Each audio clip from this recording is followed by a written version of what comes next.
Hello there, and welcome to Stop and Listen with Bill Doggett. I am so grateful to have you back, and this is a continuation of last week's episode titled Africa, the Motherland, Part 2. For those that don't know me, I am a marketing agent that works with contemporary African American composers and also, I am the nephew, as some of you are recently discovering on Facebook, the nephew of the 1950s pioneering uh, R&B and jazz organist Bill Doggett. So I bring a few things to the table, as well as the fact that I'm an archivist and historian specialized in African American performing arts history. There's a bunch of great work and music to listen to today. If you were here with me last week, you know it was a very special treat. This is very much an audio-visual treat, so I recommend a few things. First off, get your earbuds and or your headphones out. There is so much color in the music I'm sharing today. You don't want to miss anything in it. Secondly, I would say, like last week, if you are able to view this in full screen on your laptop, it will even look and sound better. The last thing I would share is that, yes, of course, I imagine there will be a lot of comments in the chat today. I will see them afterwards. I am actually hosting this out of Zoom and I'll be focused in Zoom, but I will see the messages in chat uh, on Facebook Live a little bit later. So we have a lot to cover today. This will likely be more than my normal, let's say 30 to 40 minutes, but it will be very much worth it. And so I hope you will enjoy it as much as I am. So Africa, the Motherland. There is a lot around this subject. I teach this subject actually. I have given, before COVID-19, I had the opportunity to have a couple residencies, and I have spoken on this subject both in residencies, presentations, as well as on Blog Talk Radio. But there's so much in this. The whole idea set, the ideology and iconography of what Africa has meant, means, and symbolizes is really so much. I mean, it is literally a multi-semester or multi-year course. So we're going to focus in this presentation, as I did last week, on keywords, paradigm ideas and keywords. So to begin, we look at Africa, the motherland, mystique, power, legacy, racial bias and disinformation arising out of European colonialism and messaging through technology. And in this particular case, the technology is the film medium. So into this idea of paradigms and keywords, we look at the whole experience and the idea set of Africa in the pre-transatlantic slave trade of the 11th to 16th centuries. What were some of the key paradigms and the keywords? Kingdoms, empires to begin with. There were amazing historical empires and kingdoms by the names of Songhai, Benin, Dahomey, Mali. And of course, in Mali is the home of the legendary city of Timbuktu, a revered place of learning, scholarship in the subjects of mathematics, science, astronomy, and philosophy. Another keyword in paradigm is the story griot, or the storyteller. It's a foundational paradigm and a foundational idea that is the subject actually of PhD theses. So, I mean, this whole everything we're talking about has just so much to it. So, the storyteller, the story griot, is I call him him or her, the foundational custodian of history and culture.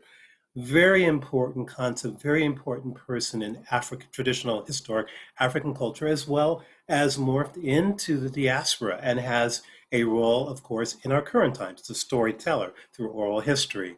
Alan Lomax is part of this storytelling and story documenting, oral history documenting tradition. However, the story griot is essentially the source of all of the oral history storytelling in West Africa, but not just in West Africa, but all over the continent historically.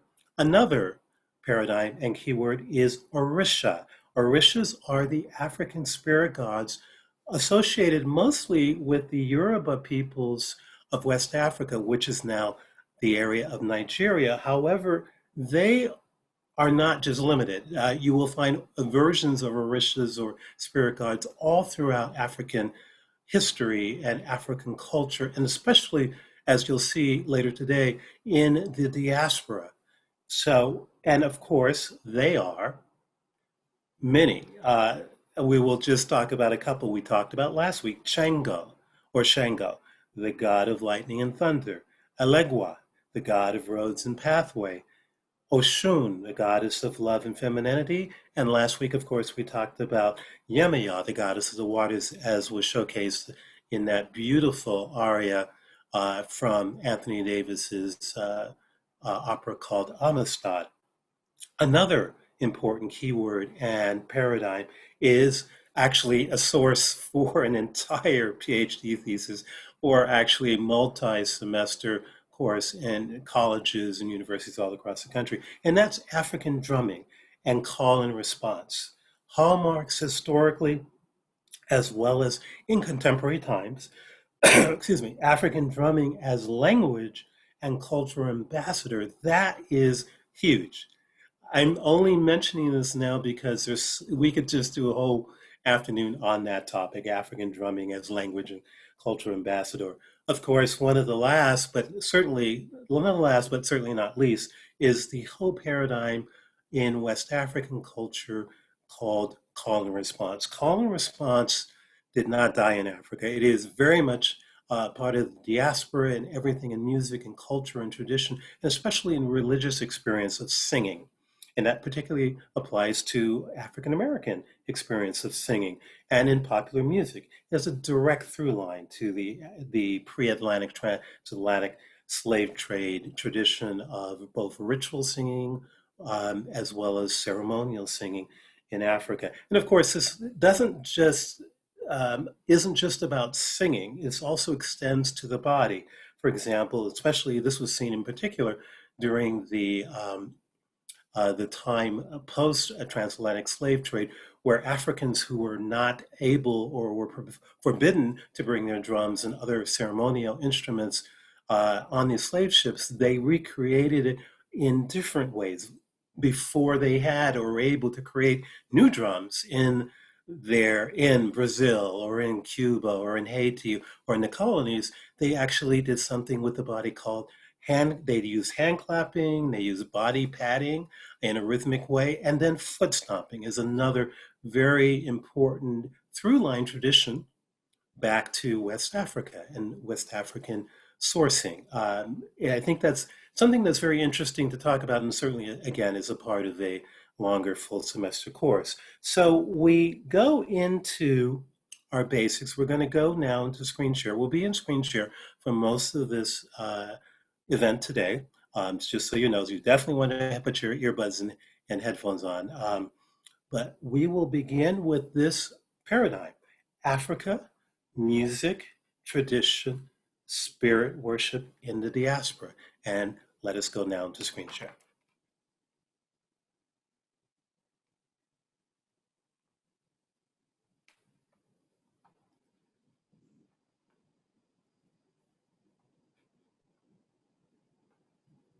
All right, so here we are at our opening title slide, Stop and Listen with Bill Doggett, Africa, the Motherland, Part 2. So there's a lot to say here. We're going to be looking and listening to this whole idea of the Orisha, the Orishas and the use of the Orishas outside of the African continent. This is the use of the idea of spirit gods, African spirit gods. In particular, we are going to be listening to two musical renditions that are titled with the names of Yoruba spirit gods or Orishas. Elegua, who is the Orisha of roads and pathways, and Ochun, the Orisha of love and femininity. These are both performed by a wonderful group called Bata Ketu. It's a beautiful performance recording. It's available on Amazon. If you're interested, I can give you the links to it afterwards, but it's a gorgeous thing. But I want you to particularly pay attention to this intersection, this convergence of the African drumming, the idea of call and response, the call of the African drum, the response by another drum, a response by the person singing or choral group singing. I think that is really very notable in this, as well as this whole idea of how the tradition that were essentially from West Africa managed to survive and to morph and to be celebrated in the New World, if you will. It's obviously not a new world, but it was, for historical traditional ideas about the transition from Africa to the New World or to the colonies or to South America, North America. It is interesting how this was morphed, how this became so essential, how it actually never left, if perhaps is the best way of looking at and describing it, because it is fundamental to the experience of Africans in the diaspora. And then, of course, as we're talking about specifically in this time period, of enslaved or captured, perhaps is the best word, captured Africans who survived the Middle Passage and managed to also survive the trauma of being enslaved in the New World. So let's go forward. Mojubá Exu, Exu Mojubá, ele é Barajaqui, Alaqueto Sorossoró, Exu Gelu, Larole, Larole.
Did you notice how fascinating that was? How the morphing from the original West African drumming and call and response experience, how that morphed into the diaspora. You heard a little bit of in the middle section of the drumming. You heard all of a sudden the introduction of timbales, which is a an instrument that's associated with Cuba, and then you heard this morphing into this Afro-Brazilian sound.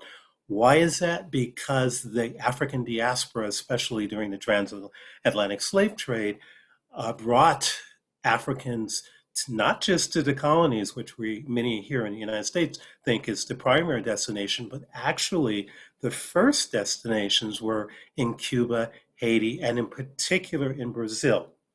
And this is really interesting because there is very much a huge, it's underknown, but in terms of popular awareness, but if you're studying the African diaspora historically, and especially the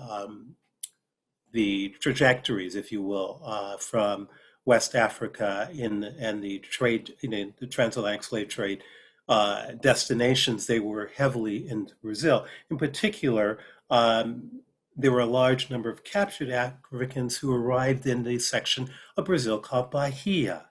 And it is there, in particular, that the West African spirit worship, the West African dance, the West African drumming, the West African spirit worship becomes the Afro-Brazilian spirit worship and Afro-Brazilian culture, especially all of it coming together, converging in the Afro-Brazilian religion of Candomblé.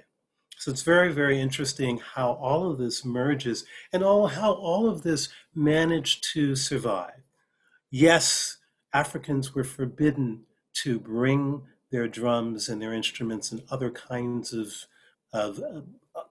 essentially memorabilia as well as cultural uh, artifacts with them in this terrible experience of the Middle Passage, but they recreated them. They never lost them. And I think that's very powerful and very inspiring for me personally, and I'm sure for many others. And this is very much clear in our next work, our first work by a composer that have I'm happy to say I am a friend of. I do not represent her, but she is amazing. She's a Cuban composer working and living in New York City, and her name is Tania Leon. And we're going to listen to an excerpt of called Manifest from her ballet, a ballet that was associated with the Dance Theater of Harlem called Inura. So you will definitely see the Afro-Brazilian connection in this, as well as the call and response. You'll see very much the feeling of the Afro-Brazilian religion of Candomblé inherits and inhabits this music. So let's go forward.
That was also fascinating, and I'm sure you heard it. And this convergence, this morphing of West African spirituality, West African drumming, even the feeling, the nonverbal feeling of storytelling, of the story griot, is very clearly inhabiting this music.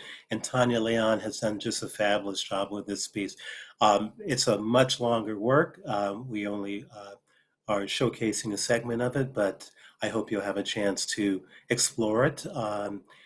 There is a recording on Amazon that has all of this music and is really, really engaging.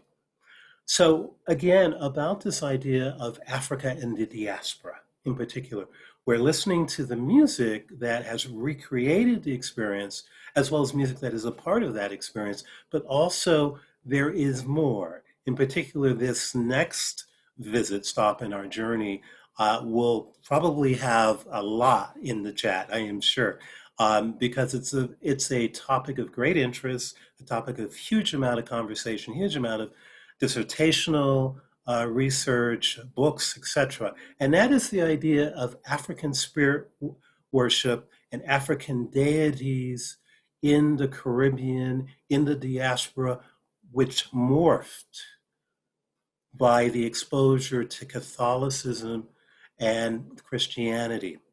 In particular, we're looking at there are essentially two African oriented religions that are active, have been active for centuries in Cuba and in Haiti, in Cuba's Santeria, which is a combination of Catholicism and African spirit worship mostly from West Africa, and then in Haiti, Vodun or voodoo, again, a African spirit worship that is connected with Catholicism. And what's particularly interesting in this, which I have to introduce before we go to this next thing, is this idea of the veneration through Catholicism of the idea of Mary and baby Jesus as an African identified deity or idol. I'm going to say deity. And it's very clear in the iconography that is in Cuba and Haiti for this, as well as the visual. Mary becomes an African Mary. The baby Jesus is an African Jesus. It's a very interesting paradigm, and it's one that also inspired in the 1960s and 70s this whole, I'm going to call the African American Black nationalist church philosophy ideas of Jesus as being Black, or the baby Jesus as being Black. That's where this is coming from. It's sourced out of the diaspora experience and this convergence in Cuba and in Haiti by enslaved Africans that were venerating Mary and Jesus in Black. So let's go take a look at that and listen. It's pretty fascinating. Madame,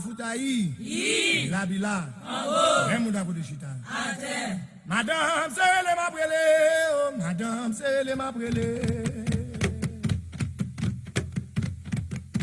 Mambo, c'est le mabrele, madame, c'est le mabrele.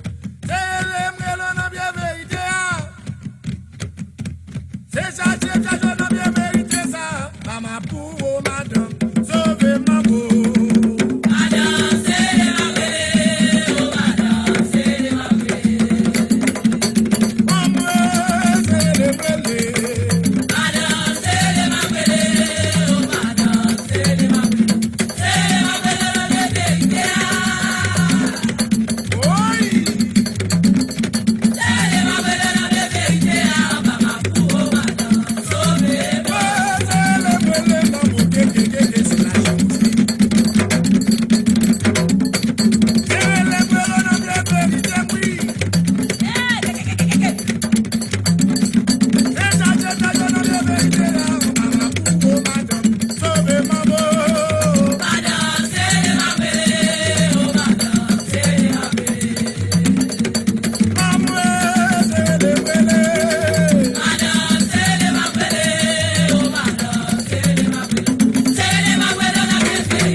Is that not fascinating? And I have been fascinated with this since I've discovered this, and it is just a engaging and vast um, topic to research, to look at. There's been so much written about this, and the active ceremonial use of the Virgin Mary and baby Jesus in this particular iconic iconography is all over Cuba in the altars of those who practice Santeria and those who in Haiti who practice Vodun. It is the name of this particular image and the image of what we would call in the States, America, excuse me, Mary and Jesus, is called Ezili Dantor, as you can see embedded in the image here. It's pretty fascinating, and there's so much to this, and we can go on and on and on, and actually this could be by itself. Just the topic of the morphing of identities and identification and ideas about veneration of African spirit worship, spirit deities, idols, etc., is also in its own way a full semester course. Our next stop is one that deals with the challenge of what happened in Africa in the 15th, 16th, 17th century, and that is, of course, the African transatlantic slave trade, and in particular, the middle piece called the Middle Passage, the traumatic moments where Africans who had been captured and brought to the coast were held in these castles or other enclosures for months and then had to go through these doors that are called doors of no return and emerge onto the coast and be put into these slave ships. This story, this, if you will, the story griot, storytelling of this has been beautifully done by a contemporary African American composer that I know by the name of Trevor Weston. Trevor Weston is based in Charleston, South Carolina. We are going to listen to his amazing work, his important storytelling work for all audiences, especially for children, but particularly for adults as well, and also cross-culturally, not just for African Americans, but for everyone interested in the story and the experience of the Middle Passage. So we're going to listen to Trevor Weston's, a segment of Trevor Weston's The People Could Fly.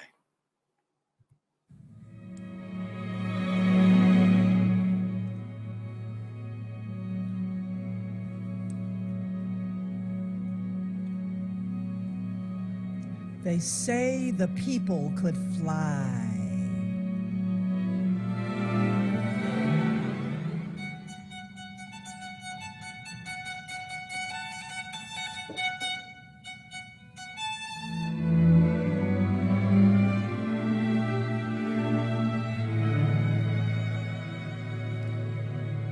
They say a long time ago, when some of us lived in Africa, we actually had wings and could fly.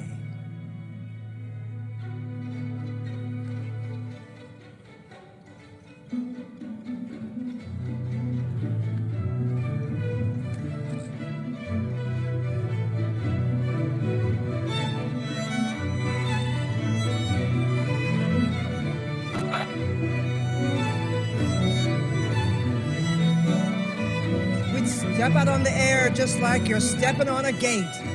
And we'd spread those wings out and we'd fly over hills, mountains, fields, oceans, rivers, everything.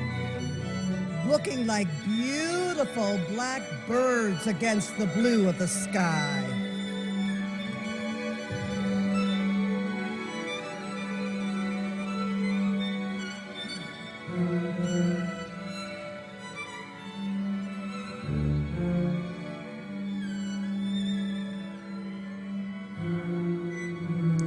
Then one dark day, some of the people were stolen from Africa.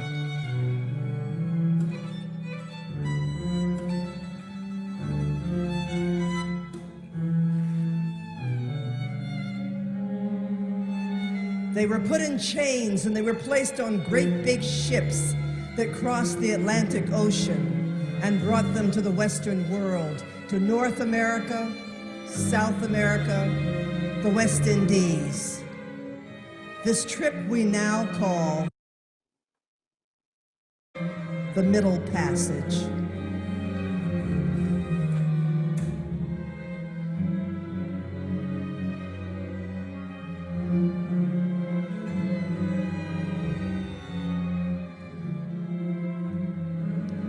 Now, many of the people did not survive the Middle Passage.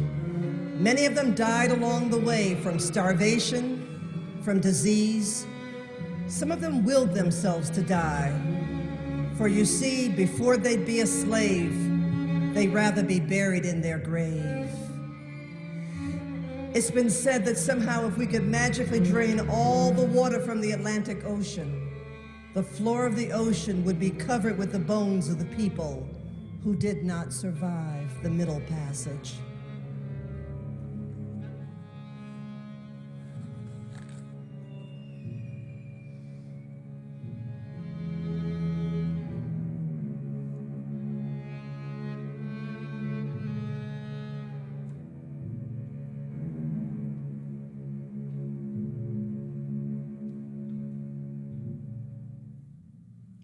That Now, was a those who section. did survive were auctioned off and placed on plantations, all kinds of plantations, rice plantations, cotton plantations, tobacco plantations, indigo plantations. And life was very difficult for them.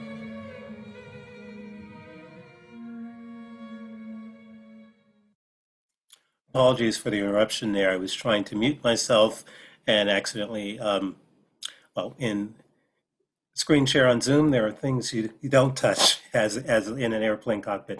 That was Trevor Weston's The People Could Fly, a gorgeous work. This is actually only a section, the beginning section of this work, which is a larger work for narrator, solo violin, and string orchestra. It's a gorgeous work. I have been advocating for this to be performed since I first heard it at Colors of Music Festival in Charleston, in their inaugural festival, which was in 2013. It's a gorgeous work, an important storytelling work, especially for young people, for young people's concerts. I hope that in 2021 to 2022, as I look at as a marketing agent to create content and programming, that I actually make a point of introducing this work to new audiences. Trevor, you've done a wonderful job, and I apologize for the interruption in tech there. So we move on next to this whole idea set, this whole ideology of disinformation, I'm calling it. That's a contemporary 2020 term that we're hearing a lot about. But this has been this historical disinformation about Africa and the African continent that came out of the transatlantic slave trade, but also became endemic, if you will, part of the I'm going to say structural idea of Africa through the colonial period, and that is Africa, the dark continent, or Africa, the land of savages, and all of that. That unfortunately, that messaging, this idea of racial bias or systemic racism, however you want to define it, actually was commercially messaged in film and in cartoons and in literature, tragically. And unfortunately, that has influenced how we have seen ourselves, especially African Americans historically. There's a whole nother idea and course, literally a full semester or year course on the term and terminology behind colorism, which is relating to the idea of Africans in the colonies on the plantations. Those who had more African features, darker skin, were less well appreciated than those who had lighter skin, which are usually the product of a relationship of and rape of an African by the slave master. That's a whole conversation. It's also part of another paradigm called the caste system, where there is a idea set around color. The darker the color, the less valued. That is found in Mexican culture. That is found in India as well. This whole idea of caste system based on skin color. So we're going to see and hear a lot about this. We're going to listen to two films, excerpts back to back. The first is from 1930. It's a major, I'm going to say, it's not a newsreel. It's a film about an exhibition, and yes, a safari exhibition, if you will, that is filmed in Africa. It's live footage, but unfortunately, it's narrated in such a way that there is definitely bias here, a bias that is coming out of systemic racism, essentially. That was normal for that time, unfortunately. And the second film excerpt is from 1934. It's Sanders of the River. It's a Paul Robeson identified film where he and Nina McKinney, an African-American film actress, very well known in this time period, are showcased. Robeson, unfortunately, or actually fortunately, saw the way how this film evolved. He had actually signed a contract and was excited about doing this film after he did The Emperor Jones in 1933.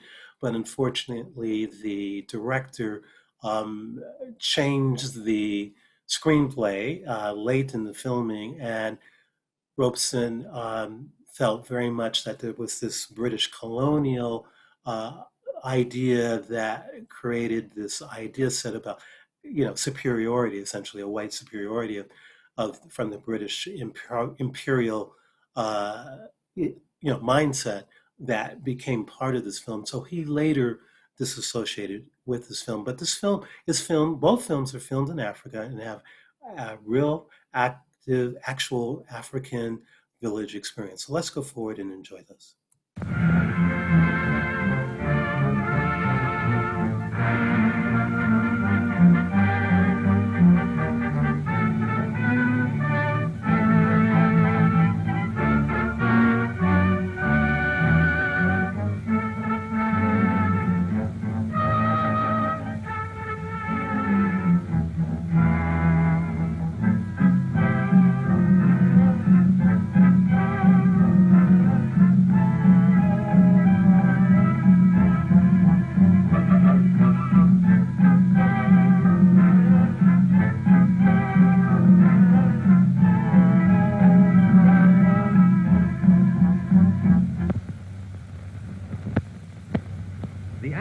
Starting place of the expedition in Africa is the little village of Akeza, which swelters in equatorial heat on the mud flats of the Niger River, and we are already over 10,000 miles away from home.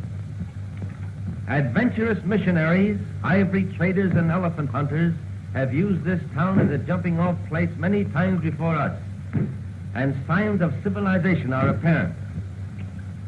Life is not a game of bridge and an afternoon of tea for the ladies of Africa. They are too busy pounding rice for the next meal. Yet there are light spots in this dark land. Here is a beauty parlor. She doesn't put in permanent waves. She's paid for trying to take them out. Anyway, she's trying to take out something. And here is the original tailor of two suits for the price of one frame. While he weaves a pair of trousers on his ancient foot-power loom, his customer in the background waits in his other suit. This little group of elephant tusks is worth over $10,000, and each pair represents the death of a 4-ton animal. Here we charter an old-time wood-burning stern-wheeler, which will carry the expedition approximately 500 miles up the Niger River. From that point, we will travel by truck, and the foot safari will carry the supplies. Hundreds of gallons of gasoline and oil for the truck must be transported and deposited at convenient points along our proposed route. In this manner, or on the backs of our native quarters.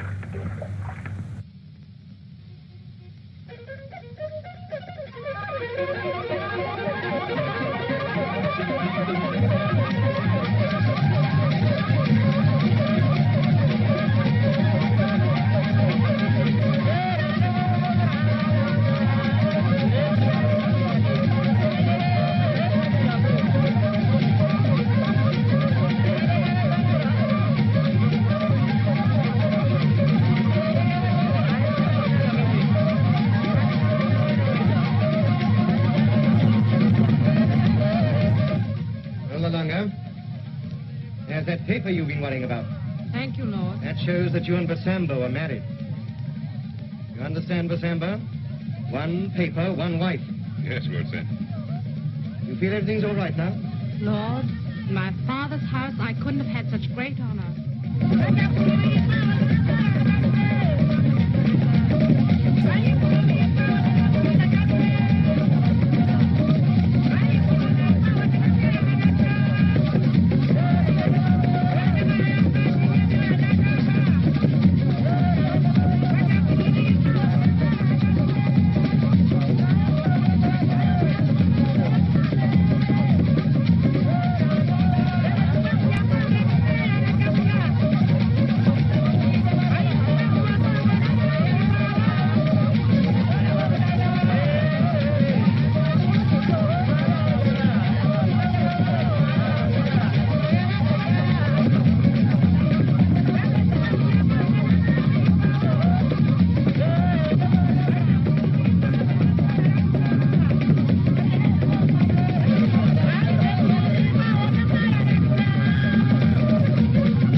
Those were two of the earliest sound film uh, showcases of Africa and creating an idea set of Africa, of course, with huge stereotypes. In particular, you heard in the first one, Africa Speaks, which is both a film but also kind of a newsreel. You heard the unfortunate and tragic racial bias and prejudice coming from a white American whose idea of Africa had already been preset. We call this today in 2020 implicit bias. There had been implicit bias set in motion in the 1890s by Stanley and Livingston and all of the writings about Africa expeditions in the Sahara. So that whole idea set becomes messaged in through technology. And the technology that is very significant at this time period is sound film, as well as sound recordings, cartoons, as well as novels. But in particular, in this case, the universally important medium of communication and of messaging, if you will, commercial messaging, is sound film. But the reason I played that is because it connects directly, there's a through line directly to our next piece. We're going to hear actually three pieces in a row, and I'll introduce them now. But our next piece is a very important early piece, also or contemporaneous with this time period of these films, from 1931 by the important African American composer William Grant Still. It is his ballet Saji. You will absolutely hear the connection between the films we just saw and the whole mood of Saji. Saji, as well as its composer William Grant Still, were involved in the Harlem Renaissance. In the Harlem Renaissance iconography of the celebration of African culture as a positive, not as a negative. So you see that in the music. It is a little dated, but it is music that was not dated at the time of its creation, 1931, nor would it be considered dated in its era, which is essentially the larger era of the Harlem Renaissance. You'll see that also other creatives active during the Harlem Renaissance. In particular, Aaron Douglas, the very famous mural painter, it uses these very positive but yet historical ideas about Africa and Africanness in his imagery, and you'll see some of that in our final one of his murals in our final showcase at the end of this presentation. But all of this connects historically again to the story griot, how the story griot then becomes the author, the African American author, like Langston Hughes or like Conte Cullen or Claude McKay, where they're inspired and their writings are sourcing a positive legacy of Africa that is part and actually foundational, if you will, to the Harlem Renaissance celebration, the positive celebration of Blackness, or as was known at that time as the New Negro. So we're going to listen to Saji, an excerpt of Saji, really glorious piece. Definitely have your headphones on for this, or earbuds.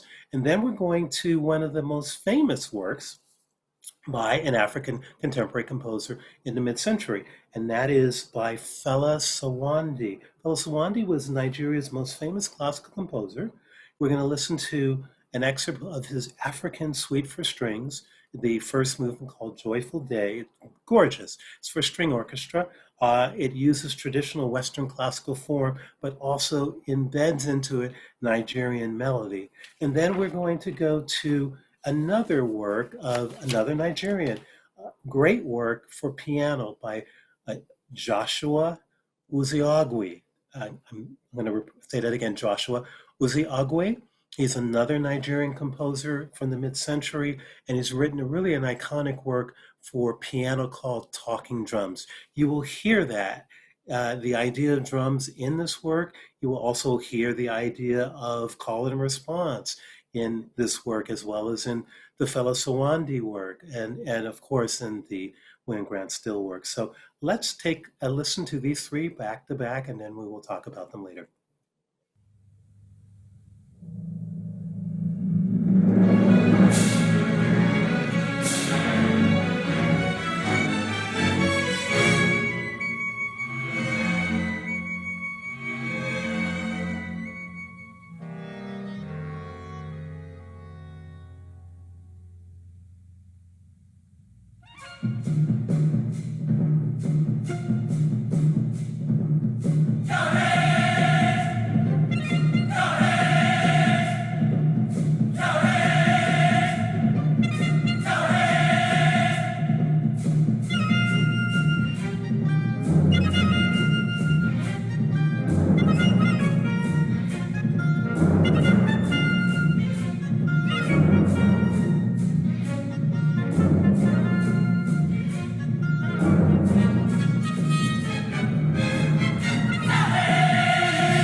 Wasn't it a fantastic piece? I love it, by Joshua Ozugwi from Nigeria. It was performed by my friend, the Seattle-based Nigerian pianist William Chapman Nayo, and William has recorded African piano music on at least two CDs.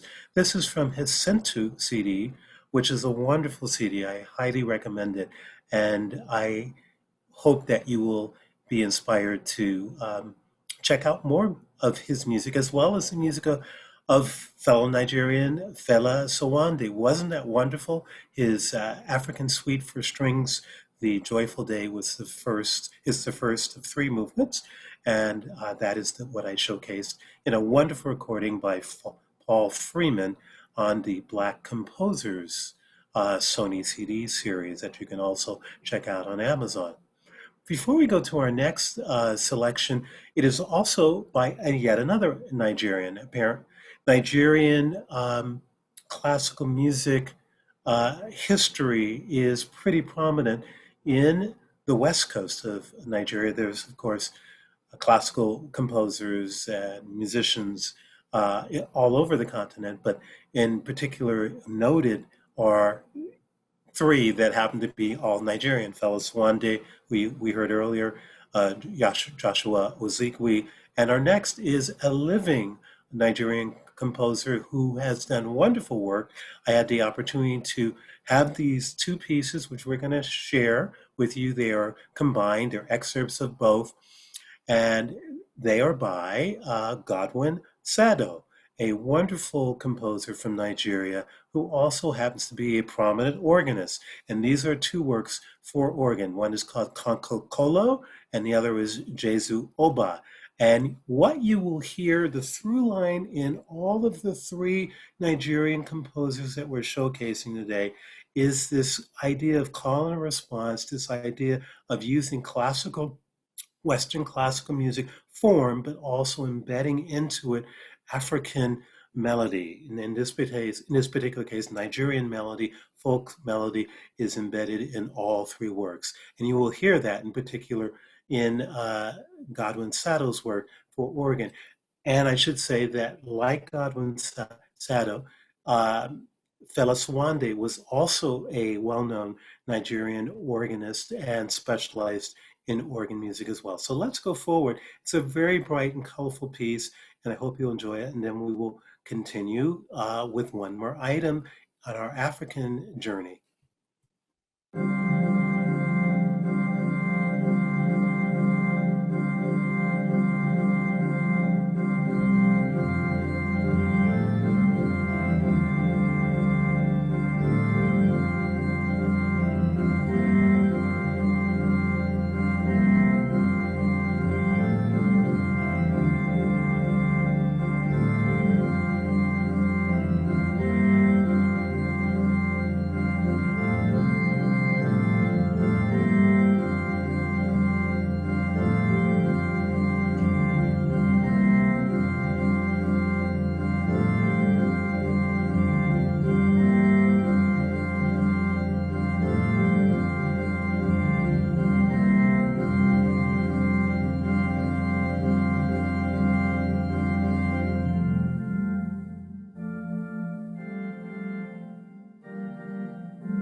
really wonderful showcases of Nigerian music for the church that embodies and embeds Nigerian melody and folk music, folk song. I think it's really wonderful and it's really iconic and it's so celebratory. And of course, Godwin has written so much more. I'm grateful to have been in his good stead when I was first starting this work as a marketing agent for Black composers and was able to get these from his. He shared these with me privately. I don't believe they're commercially available. And what I did, they're longer pieces, but what I did was merge both of them. In the idea of celebrating African melody and culture and dance that we've been doing throughout this entire program, our next journey is a stop at looking at African dance and elements of African dance that are documented in a wonderful YouTube video that I was able to tap into and made some excerpts from. And what is particularly notable about what we're about to see is not only the tradition of African dance historically, but how dance in Africa has informed dance in the United States, in particular African American dance in the 70s, pop culture dancing from the 70s, the 80s. If you grew up as I did, enjoying and watching Soul Train, you will be amazed to see where so much of the idea about line dancing came from. It came out of West African dance tradition. So let's go forward to that.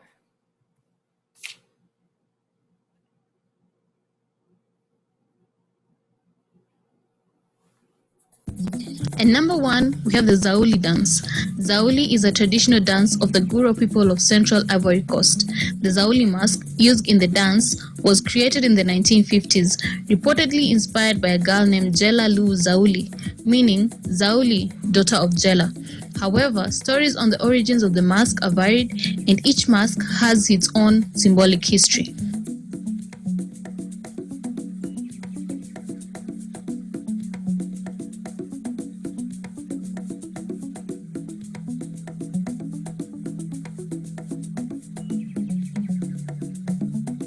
And number three, we have the Umushagiriro or Umushayayo dance of women from Rwanda. The dance of women is more gentle, graceful, and unusual in Africa. Its strength is the graceful movements, and it highlights kindness, goodness, purity, and the radiant beauty of what many consider as Africa's most beautiful women. Number six, we have the Eskista dance. Eskista is a traditional Ethiopian dance performed by both men and women that is known for its unique emphasis on intense shoulder movement. The dance is characterized by rolling of the shoulder blades, bouncing the shoulders, and jilting the chest. Eskista is typically performed to traditional Ethiopian music, but can often be incorporated into modern forms of music. Number seven is the Pat-Pat dance. The Pat-Pat dance is the traditional dance of the Jola people of Senegal. It involves rhythmically patting the body and fast leg movements.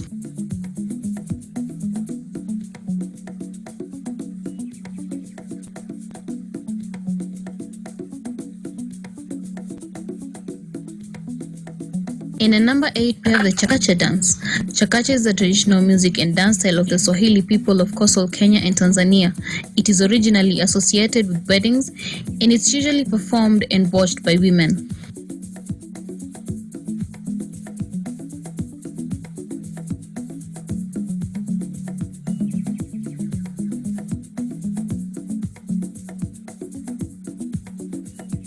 And number 9, we have the Mogola dance.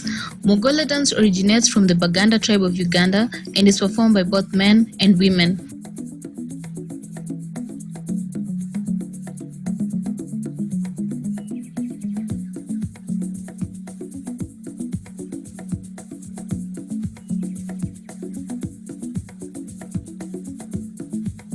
And number 10, we have the Agbadza dance.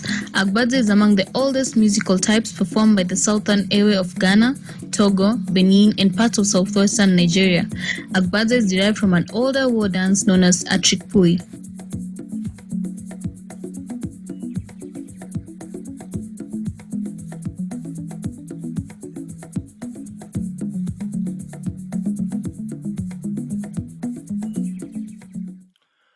That I found fascinating as I was putting this program together to see the origins of contemporary African American dance out of Africa. It's fascinating, in particular, as I said, for any of you who are watching who ex- watched on TV as a teenager or experienced, in real time back in those days, the 70s, 80s, as well as today. My goodness, there is so much of our idea about dance that it comes again from the African experience. Our next stop is looking at the idea, we're kind of turning a corner and looking at the idea of Africa through the lens of liberation and the idea of Pan-Africanism and freedom. This is a very important topic that is in itself, again, the idea of Pan-African. That's a dissertation. That is you can have your, not only your master's and PhD, but certainly you can major in African studies just on this specialization of the Pan-African movement from the 1920s all the way, of course, through the 60s and 70s. So we won't try to even stab at that, but I will give you an idea through this very next video, which connects to our final music. And that music deals with the idea of Pan-African liberation, as well as the mystique and through line back to the Orisha deity of Shango. So let us go forward and take a real look and listen to the messaging and the significance that comes out of this next video.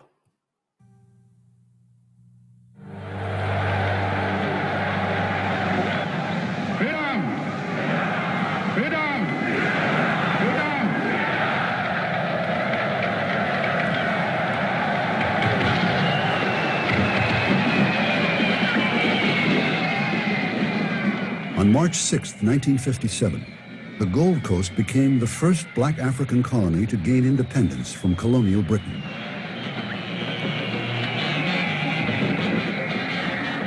Renamed Ghana, this newly independent nation would be led by Dr. Kwame Nkrumah.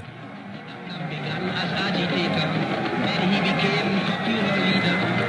He continued to go further, and now he is Ghana's prime minister. Ghana is the name. Nkrumah was celebrated as a hero, a visionary who would show Africa the way to independence. And while Ghana led the way, other African nations would soon follow.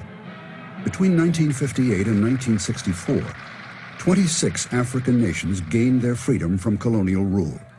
It was the end of an era. A new generation of African nationalists had come to power. Men like Nkrumah in Ghana, Ahmed Sékou Touré in Guinea, and Patrice Lumumba in what was then the Belgian Congo. For Africa, it was a period of great optimism. There is a new African in the world, ready to fight his own battle and show that after all, the black man is capable of managing his own affairs. Nkrumah called for a United States of Africa, where all African nations would be members of a political union, much like the United States. He dreamed of a day when all of Africa would be united under a single flag, with a star for each country. As the flag of newly independent Ghana rose for the first time in the night sky, it was clear that Nkrumah hoped the stars would be black.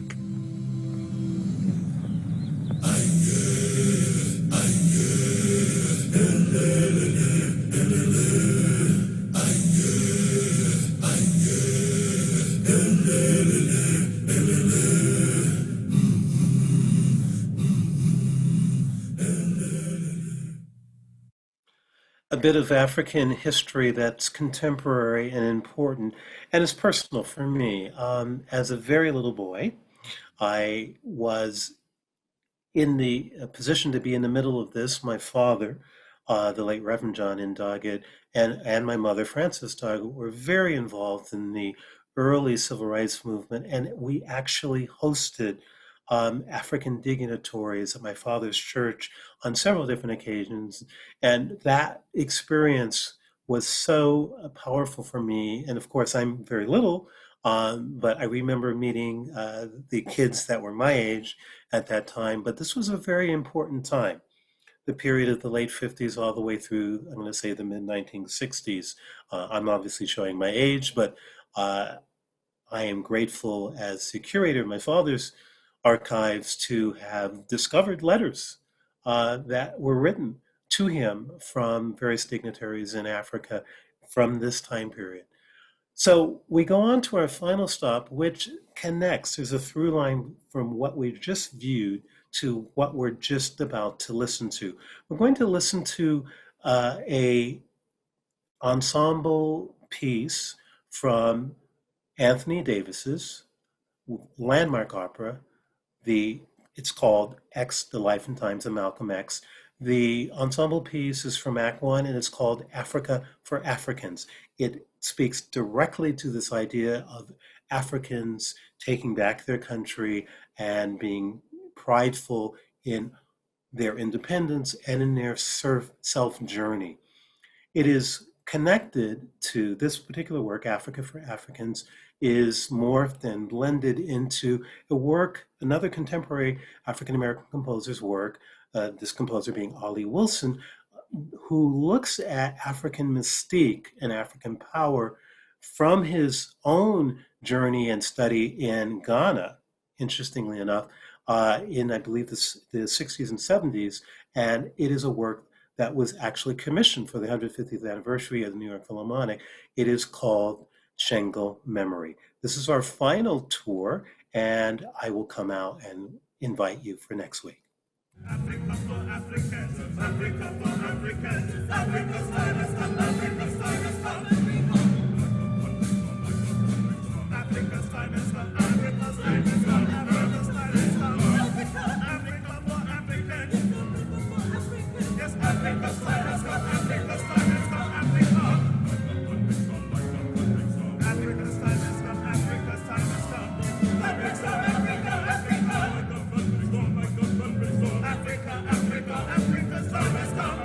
Time has come, time has come. Africa for Africa. Yes, Africa for Africans. Africa's time has come, Africa's time has come, Africa. Like a thundering storm, like a thundering storm. Africa's time has come. Africa's time has come. Time has come. Africa for Africans. For Africans. Like a thundering storm. Africa, Africa for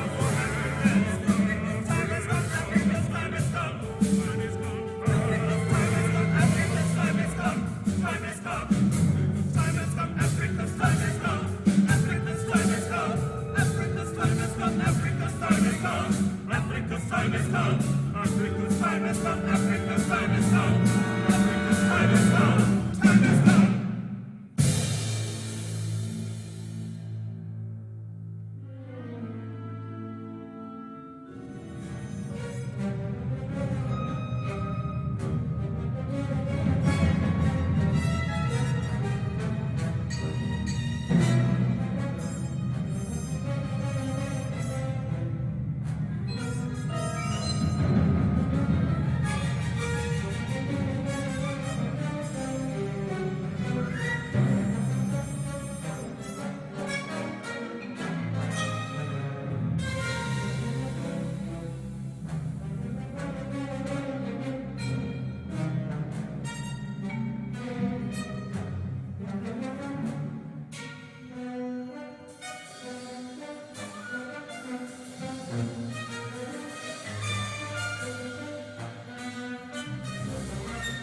And so we come to the end of today, full circle. We began with the conversation about the Yoruba Orishas, the African spirit deities, in particular Shango.